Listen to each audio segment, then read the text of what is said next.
ಅಲ್ಪಸಂಖ್ಯಾತರ ಓಲೈಕೆಗೆ ಸರ್ಕಾರ ಮತ್ತೊಮ್ಮೆ ಮುಂದಾಯ್ತಾ ಅನ್ನುವ ಪ್ರಶ್ನೆ ಈಗ ಉದ್ಭವ ಆಗ್ತಾ ಇದೆ. ಯಾಕೆ ಅಂತಂದರೆ ಅವರು ತಂದಿರುವಂತಹ ಒಂದು ಮಾನದಂಡ ಚುನಾವಣೆಯ ವೇಳೆ ಅಲ್ಪಸಂಖ್ಯಾತರ ಪರ ಸುತ್ತೋಲೆಯ ಹೊರಡಿಸಿರುವಂಥ ಆರೋಪ ಈಗ ಕೇಳಿ ಬಂದಿದೆ.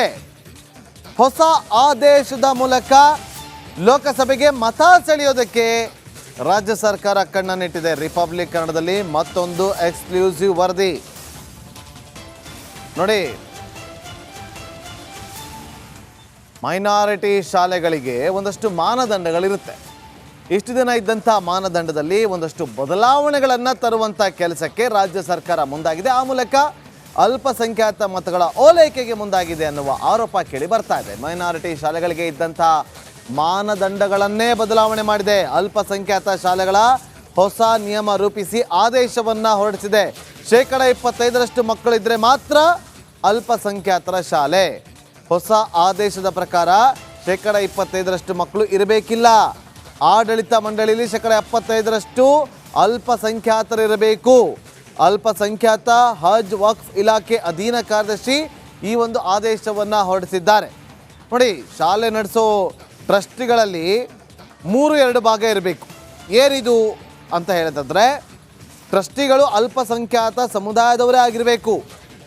ಅಲ್ಪಸಂಖ್ಯಾತ ಶಾಲೆಗಳು ಅಂದರೆ ಮುಸ್ಲಿಂ, ಕ್ರಿಶ್ಚಿಯನ್, ಜೈನ್, ಬೌದ್ಧ, ಸಿಖ್ ಧರ್ಮದ ಶಾಲೆಗಳಲ್ಲಿ ನಡೆಸುವಂಥ ಆಡಳಿತ ಮಂಡಳಿ.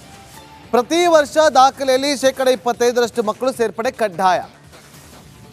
25% ಮಕ್ಕಳು ಕಡ್ಡಾಯವಾಗಿ ಅಲ್ಪಸಂಖ್ಯಾತ ಮಕ್ಕಳೇ ಆಗಿರಬೇಕು. ಕನಿಷ್ಠ 25% ವಿದ್ಯಾರ್ಥಿಗಳಿದ್ದರೆ ಶಾಲೆಗೆ ಅಲ್ಪಸಂಖ್ಯಾತ ಅನ್ನುವ ಮಾನ್ಯತೆ ಇರುತ್ತೆ. ಹೊಸ ಸುತ್ತೋಲೆಯಲ್ಲಿ ಶೇಕಡವಾರು ಮಕ್ಕಳ ನಿಯಮ ಇಲ್ಲ. 25% ಬದಲಾಗಿ 75% ಅಲ್ಪಸಂಖ್ಯಾತರಿದ್ದರೆ ಮಾತ್ರ ಸಾಕು ಅಂತೇಳಿ ಅಲ್ಪಸಂಖ್ಯಾತ ಹಜ್ ವಕ್ಫ್ ಇಲಾಖೆ ಕಾರ್ಯದರ್ಶಿಗಳು ಆದೇಶವನ್ನು ಹೊರಡಿಸಿದ್ದಾರೆ. ಮತ್ತಷ್ಟು ಮಾಹಿತಿಯನ್ನು ಕೊಡೋದಕ್ಕೆ ನಮ್ಮ ರಿಪೋರ್ಟರ್ ವೀರೇಶ್ ಲೈವ್ನಲ್ಲಿ ಜಾಯ್ನ್ ಆಗಿದ್ದಾರೆ. ವೀರೇಶ್, ಏನಿದು ಸರ್ಕಾರದ ಹೊಸ ವಿವಾದ? ಎಕ್ಸ್ಪ್ಲೈನ್ ಮಾಡ್ಬೋದಾ ವೀರೇಶ್? ಎಸ್ ನಾಗೇಂದ್ರ ಬಾಬು, ಎಲೆಕ್ಷನ್ ಹತ್ರ ಬಂದಿದೆ, ಲೋಕಸಭಾ ಚುನಾವಣೆ.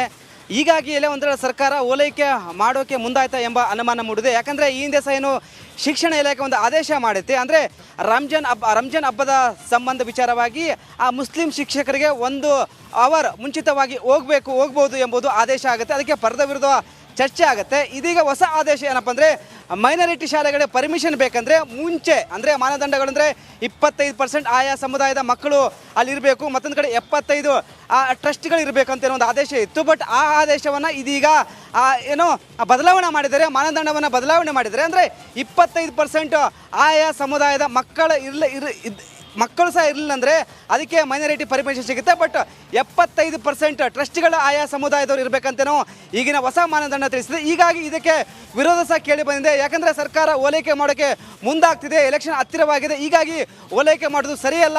ಒಂದು ಕಡೆ ಹಿಂದೂಗಳಿಗೆ ಅನ್ಯಾಯ ಆಗ್ತಿದೆ, ಮತ್ತೊಂದು ಕಡೆ ಮುಸ್ಲಿಂ ಓಲೈಕೆ ಮಾಡಲು ರಾಜ್ಯ ಸರ್ಕಾರ ಪದೇ ಹೊಸ ಕಾನೂನು ತರ್ತಿದೆ, ಹೊಸ ಬದಲಾವಣೆ ಮಾಡುತ್ತೆ.